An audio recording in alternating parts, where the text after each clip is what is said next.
Ito nga pala yung trail namin sa New Clark City mga paps. Napakataas ng mga ahon at sobrang init. Sabi nila madali lang yung ruta para masaya. Madali pa lang madisgrasya.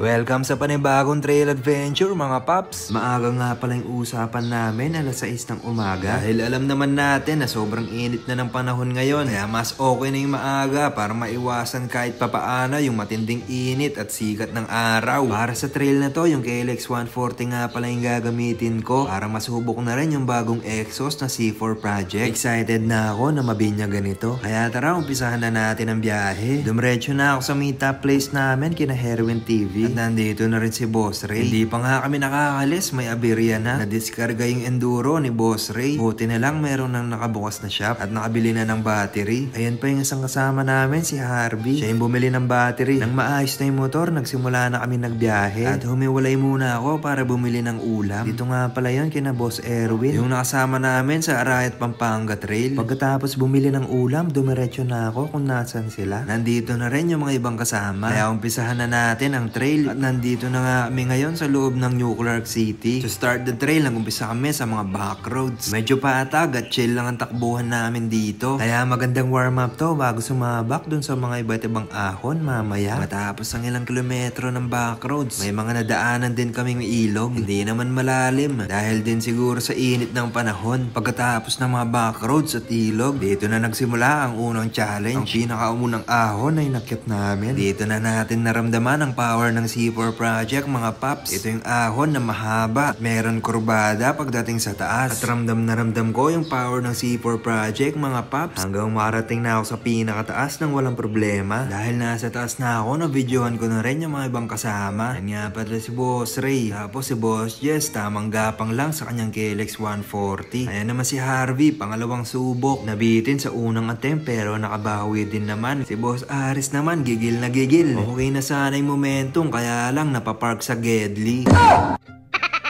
Pero pagdating naman sa pangalawang attempt, ay napakaganda ulit ng momentum hanggang sa taas. At hindi na kinapos, gamit niya nga pala yung XR200. Ito nga pala yung tanawin sa itaas, napaka-solid, di ba? Ayan na yung nakikita ko habang nagmumotor. Talagang nakakalibang at nakaka-relax. Dahilan kung bakit tayo nagde-trail. Matapos ang unang ahon, akala namin yun na yung pinakamahirap. Pero akala lang pala namin yun. Ilang minuto pagkatapos ng paglalakbay namin, meron ulit sumalubong na ahon. At ito na nga yun, sinurvey muna namin. Ito nga pala yung nambudol si Herwin TV. Dahil siya yung nagaya dito, siya yung laging nauuna sa mga ahon. At ito na nga yung pinakamataas, pinakamatarik at pinakamalupit na ahon sa lahat. Wala nang atrasan, napasubo na at nandito na kaya tuloy-tuloy na. Sa kalagitnaan ng ahon, lahat sumubok na. Pero may mga kinapos din sa power. May mga nawala ng traction at meron din nag 360. Ito naman si Boss Ray. Medyo nahirapan, nabitin yung momentum habang umakyat. Bubuelo na sana ulit kaya lang nawalan ng balanse dahilan kung bakit pa natumba. Oh!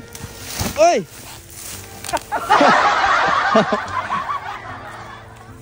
Ito yung technical na part kasi dyan, no? Tignan nyo. Madali lang tignan pero sa totoo lang mahirap na yan. Kung mapapansin nyo, wala rin masyadong puno sa paligid. Kaya another challenge sa amin. Ay ramdam namin yung init at sikat ng araw. Kaya nagsama-sama na kami para malampasan na namin yan. At malampasan na rin yung init ng araw. Matapos ang sobrang taas at hirap ng ahon, sa wakas nakarating na kami sa tuktok. Grabe yung init, grabe yung pagod. Kaya mabilis din namin naramdaman yung gutom. Kaya oras na para kumain. Naglatag kami ng dahon ng saging at sabay-sabay na kaming kumain. Simple lang yung pagkain pero solid yung experience. Meron pa nga kami nakitang bunga ng saging ni Boss Jess. Nagkaroon pa kami ng dessert. Matapos magpahinga at kumain, tuloy na ulit sa biyahe. Pero this time, mas masarap na yung daan. Hindi na puro akyatan. May mga magagandang downhill. Kaya enjoy talaga habang bumababa. Mas mabilis na rin yung pacing. Dito mo mararamdaman yung rush ng trail riding. Iba talaga yung pakiramdam kapag pababa na at pauwi na. Bago kami mag-exit, may nadaanan pa kami isang ilog. Maliligo sana kami kaya lang walang malilim na parte at sobrang init talaga ng panahon. Kaya nag-decide na lang kami na ituloy na lang yung biyahe para makapag-exit na. Meron pa kami nadaanan na grass fire, patunay na napakainit talaga ng panahon. Malapit na kami sa exit at may nadaanan kaming tindahan. Dito, bumili kami ng malamig na soft drinks para makaramdam ng lamig sa katawan. At ayun na nga, matapos ang ilang oras na matinding trail riding, narating na namin ang dulo at nakapag-exit na. Sulit yung papawis mga paps. Hanggang dito na lang yung vlog. Maraming salamat.